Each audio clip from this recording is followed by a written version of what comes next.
Welcome back to another segment of Behind the Scenes of the Waltons. Today I'm going to take up more of your questions in another segment of Ask Judy. If you have a question, just put it in the comments below any segment that you watch. A reminder as we are into the holiday season that if you do not have a copy of my CD, Home for Christmas, this is an opportunity to order, and either for yourself or if you would like it as a stocking stuffer for someone else, then you can order this through my website if you'd like the hard copy, and then I sign it on the back. If you would like it personal to someone, put that in the notes when you order it. It has songs like Let It Snow, I'll Be Home for Christmas, Sleigh Ride, My Favorite Things, Silver Bells, Jingle Bells, White Christmas, Have Yourself a Merry Little Christmas. So just a lot of Christmas standards that I've always loved. You can order this through my website, judynorton.com, in the store. If you want a digital copy or you just want certain songs, you can order that through pretty much any streaming platform. It's available. So do consider that. Thank you very much. I have a question here from Jad8123. I've always wondered how much time was there with the end of filming of The Homecoming and the start of filming of The Waltons. We finished filming The Homecoming in the first week of November 1971, and then we started filming for the series about the middle of 1972, because I do believe finishing up high school. Normally we started before June, but in this case, I think that it took that long to sort of get organized to start again. We did know within about 3 months that we were going to be going to series. So even though we hadn't started filming yet, we knew that was happening. And then it said, did you know by the end of The Homecoming you were going to series? There was talk about it, but it hadn't been confirmed, just that the possibility existed. And then were you kids in touch in between? A little bit, but not routinely. So it really wasn't until the series started up again that we were really back together again and working together every day pretty much. And then did any of you kids have any projects lined up before knowing about the series happening? I think Cammie, that was when she did, Me and the Chimp, but that didn't get picked up. Thank goodness for us, because otherwise she would have already been committed to that series. But since that did not go, then Cammie was available to do The Waltons. And I can't imagine The Waltons without Cammie. And then just think, if cell phones and texting were around, you guys would have been on a group chat discussing all of this. Absolutely.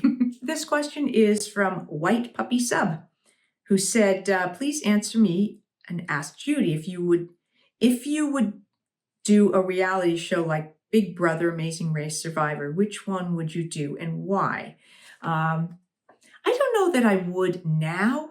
I think it would really depend on the kind of show. I mean, I think I would happily host a show or be one of the judges on a show like The Voice or American Idol or Dancing with the Stars, or, So You Think You Can Dance, those. Whether my skill set would be strong enough on the dance ones, probably not. But because I have been a singer for a long time, I think that that one I could probably be articulate enough and have enough knowledge to be able to advise, because I did have also taught singing. So that I remember at one point I thought it would be fun if they did like a Celebrity Survivor. That was years ago. I would not do that now. I don't like being cold, or overly hot, or not being able to shower, or being grubby for extended period of times. Those are the things you do when you're young, and I would have when I was younger. And I also not eating or eating whatever. So any shows that would involve things that you had, disgusting things you had to eat, no, no way. I'm a picky enough eater without those types of things. Amazing Race, hard to say, because some of those challenges get pretty physical.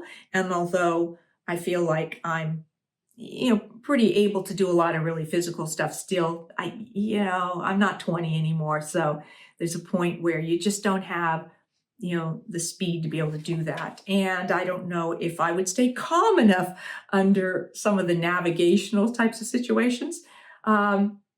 So, hard to say. I think there could potentially be a type of reality show that I would do, but I would be very particular about what kind that would be. We've been talking about the music on the series lately, and so this was from grade 1 teacher a while back, and who said, the question about the change in background music in season 9 was asked recently on the Waltons forum, and a forum member posted this. There was a musician strike in Hollywood in 1980, and Alexander Courage was part of the guild, so he couldn't score the shows during the strike. So the Lorimar shows had to use stock music for the first part of the 1980-1981 season. I agree, it's jarring. You'll find the same issue with Knots Landing, Dallas, and 8 is Enough during that period. Fortunately, the strike was settled, and the regular music returns in the second half of season 9. So I'd forgotten that too. There you go. Plus, we didn't really, even though we would probably have known that the Musicians Guild, Musicians Union was on strike, I don't know that we specifically were connected to the music. Until I saw the show, I never knew how things were scored or what it sounded like. So I may not have really watched enough of those episodes to really note the difference in the music.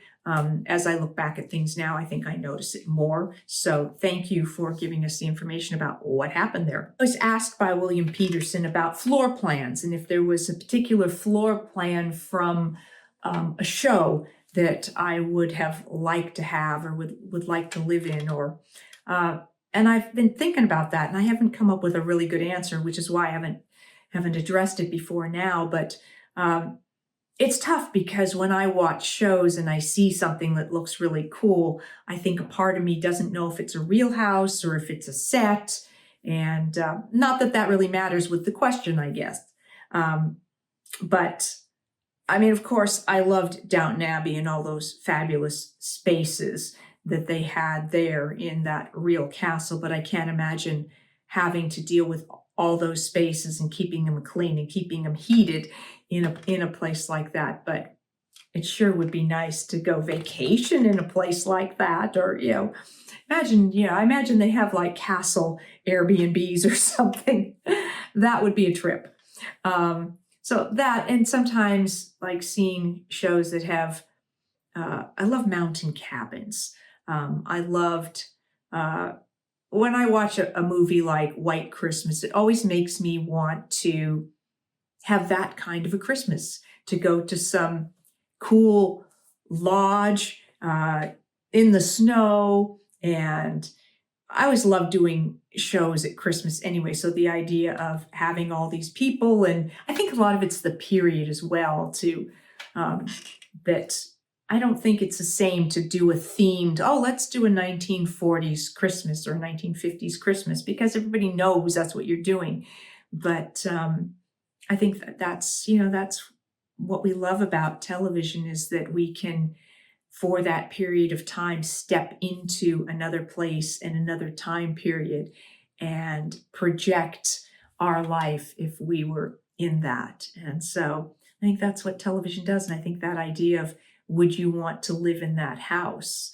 I have people say that they would have loved to have had a house like the Waltons or something. I love front porches, and I've never lived in a place that really had a front porch, but I loved that on the Waltons. I loved that we had a front porch, and sometimes when I've been house hunting, I've seen houses that have these great wraparound porches, and I'm like, I want that. So maybe one of these days I'll end up with a place with a porch. Anyway, thank you very much for your question. Thank you for joining me for this segment of Ask Judy. If you're enjoying these, please do hit like and subscribe. And I'll see you next time for more behind the scenes of the Waltons and more Ask Judy. Thanks for watching.